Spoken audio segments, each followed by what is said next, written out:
যেই ফলা একটু টাকা বেশি কামায়, বাপ মা তারে আদর বেশি করে, তারে বাপ মা একটু ডিমটা বাড়াইয়া দেয়, মুরগির টুকরা একটু 2 পিস, আর রান্না করলেই কয় তোল্লাই করছি।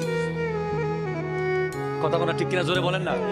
আর যেই ফলা কষ্ট করে একটু ইনকাম কম করে, তারে কোনো মতে তারও দাম নাই, তার বউয়েরও দাম নাই, তার ফলারও দাম নাই, তার শ্বশুর বাড়িরও দাম নাই, তার বন্ধু বান্ধবেরও দাম নাই, তার কিছুই নাই। ঠিক কিনা কথা বলেন? হারাম, হাযা হারামুন।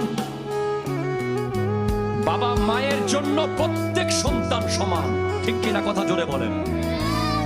এটা যদি কেউ করে থাকে, উনি জুলুম করেছে। রিজিকের মালিক আল্লাহ। একজন 1 লাখ টাকা কামাবে, আরেকজন 5 লাখ টাকা কামাবে, যার নসিবে যা সে টাকা কামাবে।